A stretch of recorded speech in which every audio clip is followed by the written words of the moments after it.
السلام عليكم ورحمة الله تعالى وبركاته. كل سنة وانتم طيبين. اليوم غادي ندير معكم بحال البيتي فور ولا البشكوط. تيجي ساهل وبمكونات بسيطة، لكن تيجي هشيش ورطيطب وزوين. غادي نحتاج هنايا درت كاس تاع الزبيب مقطع صغيور، كاس لاروب تاع سكر كلاصي اولا سكر ثقيل، كاس تاع الزبده وكاس تاع الزيت. غادي نخلط هاد المكونات كامله غير بي.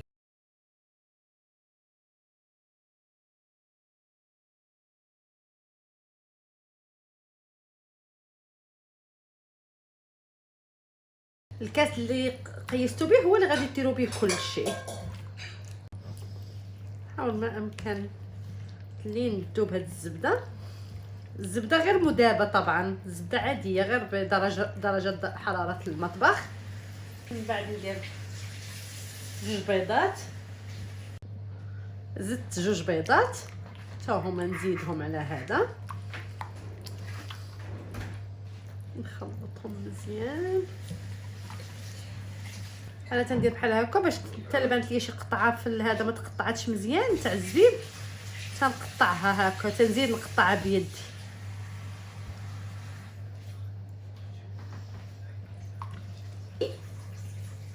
ومعلقه صغيره ديال بيكين باودر، ونخلط المكونات كلها. ودابا نبدا نزيد طحين،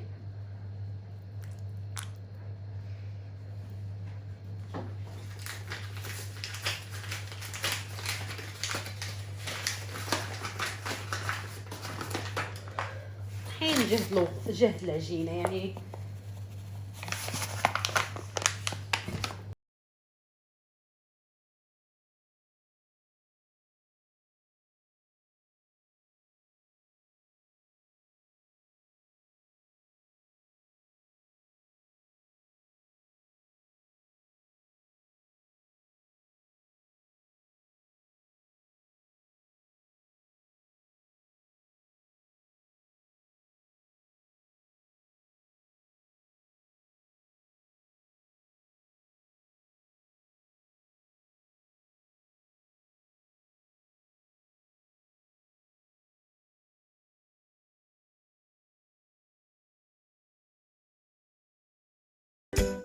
هذا هو الجهد ديالها، ها الجهد اللي دار هكا، هاي ما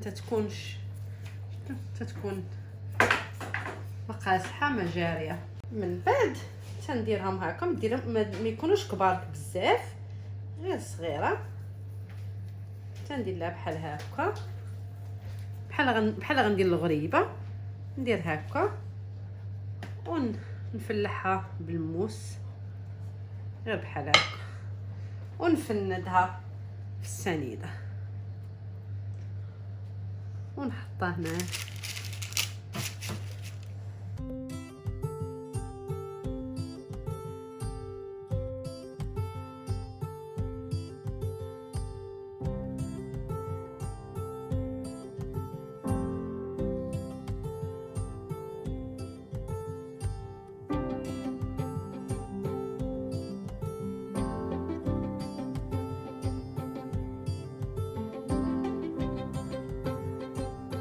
دابا ملي بحال هكا غادي ندخلها للفران على درجه الحراره 180، فران تاع الضوء. هكا باش خرجت باقا سخونه، ها نتوما شوفوا تتجي هشيشه، دابا باقا سخونه تتجي زوينه وهشيشه. هنا غندير غريبه، هنا درت 3 الكيسان تاع السكر و3 البيضات،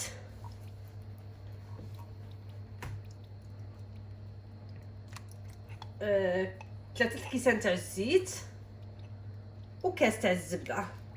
غادي نطربهم مزيان، لين نطربهم بزاف مزيان مع بعضياتهم، بالاحسن بهذا الروبو.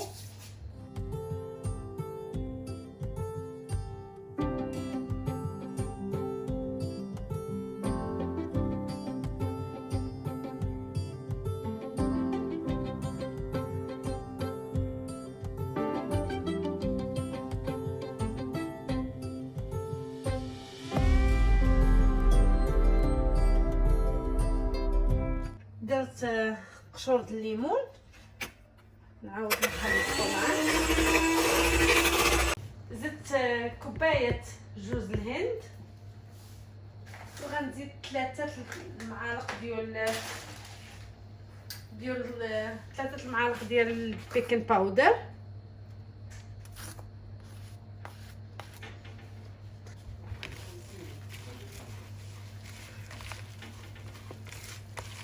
ومن بعد غنزيد الطحين.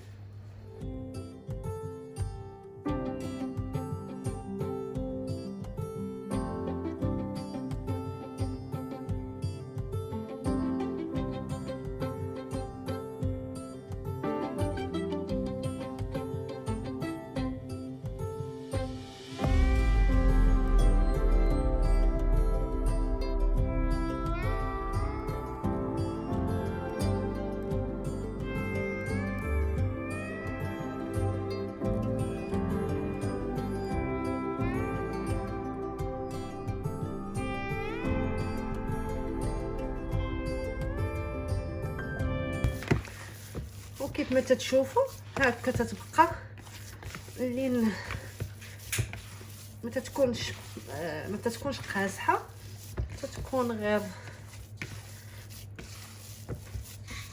تكون مرخوفه شويه.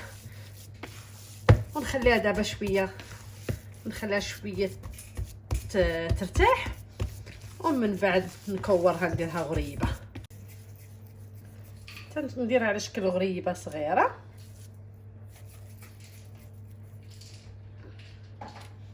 لان من بعد تتعاود تتخمر، داكشي علاش نديرها غير صغيره هكا، من بعد تتكبر.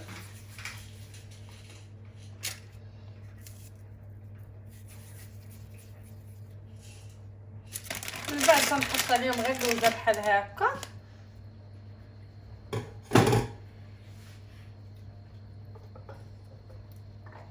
وندهنهم غادي ندهنهم بالبيضه مع شويه تاع نسكافيه، راس معلقه ديال نسكافيه.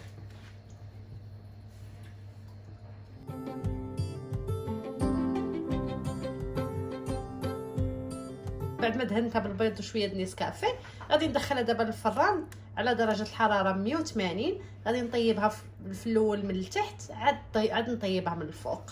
من بعد ما درت داك البيتي فور اللي وريتكم، غادي نخلط هنايا غريبه ديال الكوك والسميد. هنايا درت 3 البيضات، ودرت 200 غرام ديال السكر، ودرت شويه ديال لافاني، ومعلقه كبيره ديال كونفيتور ديال المشماش درت. وغادي نحتاج 250 غرام ديال السميده متوسطه اللي تنديروا بها الحرشه، 250 غرام ديال الكوك جوز الهند، وغنحتاجوا سكر ثقيل للزينه، وكاس ديال الزيت. غادي نحاول نخلط هاد المكونات اللي عندي هنايا لين السكر يذوب.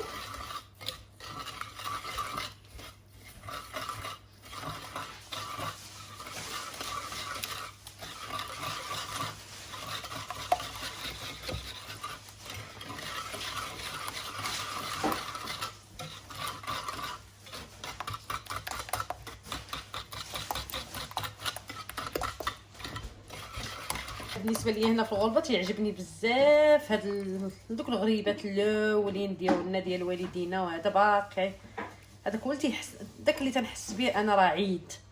الا ما كانش هادي راه ما تنحسش بالعيد، الا ما كانش الغريبه والكعك وهادشي ديال ما تنحسش راني معيده. هنا نزيد الزيت،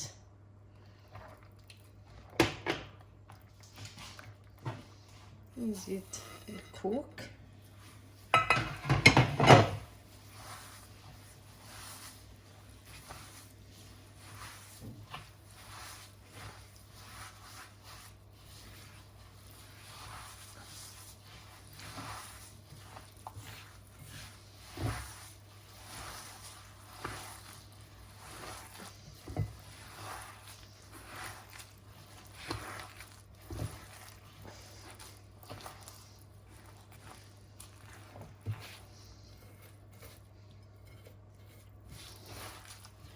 ونبدا ندير السميده معها معلقه صغيره ديال البيكين باودر، خميره الحلوه ديال 8 غرام،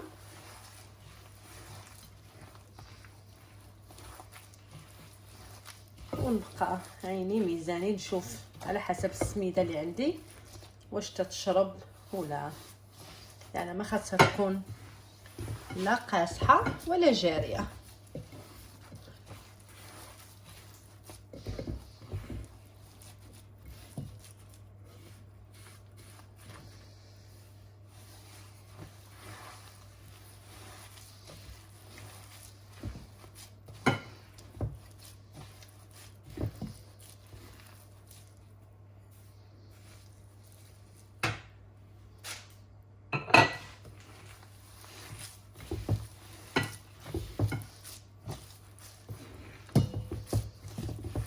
نحركها لين تمازج مع بعضها.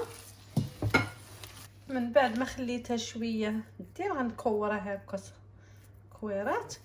الفران راه مخلياه سخون باش منين نحط هذا من ندخل الغريبه ديالي، من ندخل الغريبه تشقق ونفندها بحال هكا.